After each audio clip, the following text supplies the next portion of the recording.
Assalamualaikum warahmatullahi wabarakatuh. Kami dari kelompok 1 dengan anggota saya sendiri, Feni Nur Aisyah, dan teman saya Fatia Ananda, Isti Samul Hasan, Fedra Gafar.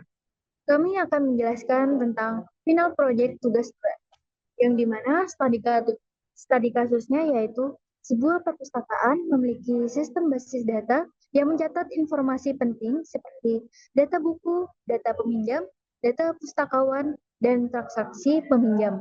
Untuk keamanan dan integritas data, perpustakaan ini menerapkan strategi backup data yaitu full backup dan incremental backup. Nah, di sini full backup merupakan mencadangkan seluruh data dari awal secara rutin untuk memastikan semua data memiliki salinan terkini yang dapat dipulihkan dengan mudah.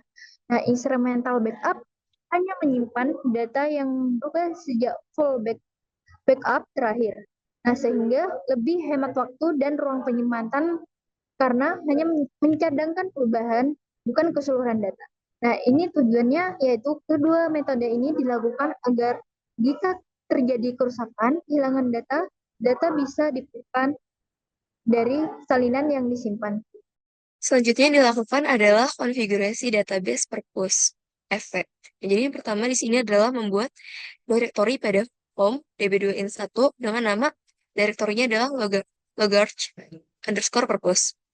Kemudian di sini dilakukan update konfigurasi purpose FP menggunakan logarch met1 untuk menentukan tujuan atau lokasi tempat penyimpanan log transaksi ini. Kemudian di update juga konfigurasi purpose FP menggunakan track mode untuk mengaktifkan pelacakan perubahan dari database purpose FP.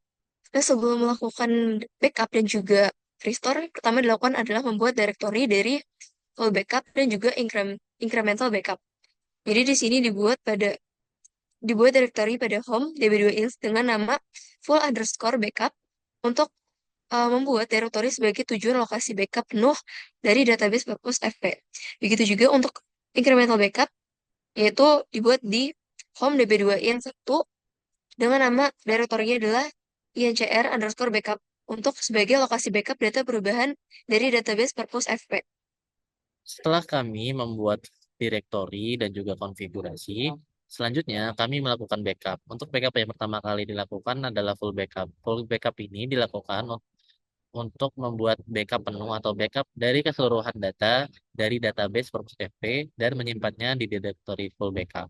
Full backup ini dilakukan pada pukul 20 lewat 22 menit 34 detik dengan query db2 backup database Purpose FP to slash home slash db2 isi 1 slash full backup.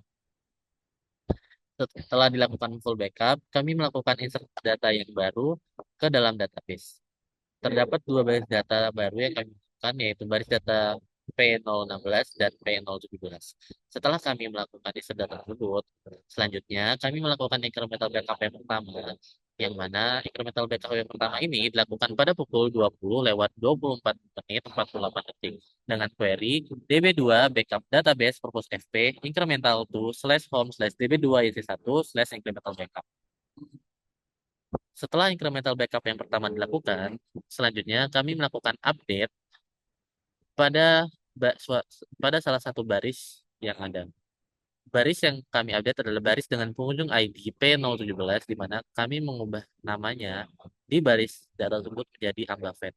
Setelah dilakukan update data, kami melakukan incremental backup yang kedua pada pukul 20 lewat 27 menit 33 detik dengan query db2 backup database purpose fp incremental to slash home slash db2 isi 1 slash incremental backup. Setelah dilakukan incremental backup yang kedua, kami selanjutnya melakukan delete row atau penghapusan baris data pada baris data yang memiliki pengunjung ID sama dengan P017 sebagai perubahan terakhir. Setelah melakukan penghapusan, pada restore, kami akan menguji apakah proses backup, full backup, dan incremental backup kita itu berjalan dengan benar. Langkah pertama, untuk menguji apakah backup kita benar adalah merestore full backup. Mengapa kita merestore full backup? Dikarenakan incremental backup memerlukan full backup sebelum merestore incremental backupnya. Dengan query db2 restore, database purpose FP from /home /db2 nst1 /full backup taken at 2024 10 29 20 22 34 without prompting.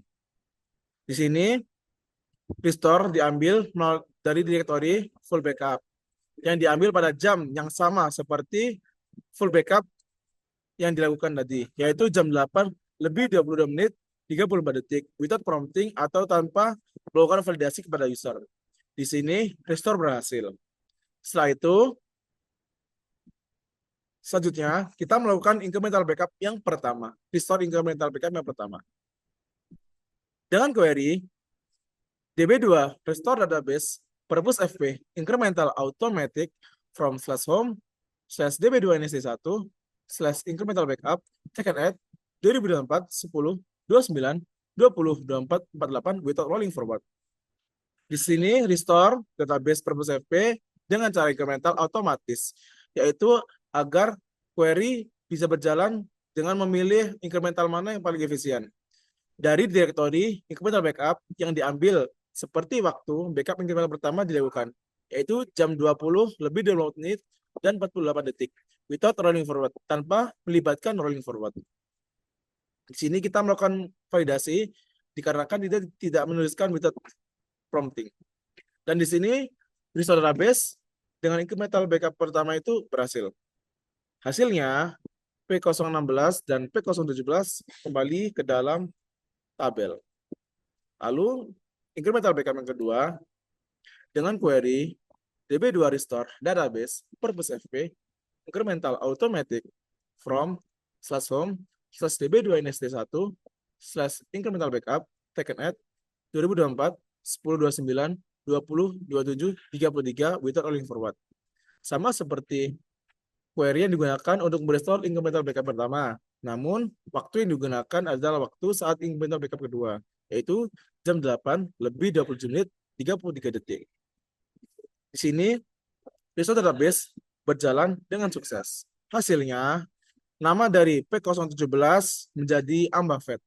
Sama seperti sebelum dilakukan penghapusan pada tabel pengunjung. Mungkin cukup sekian dari kelompok kami. Kurang lebihnya mohon maaf. Terima kasih.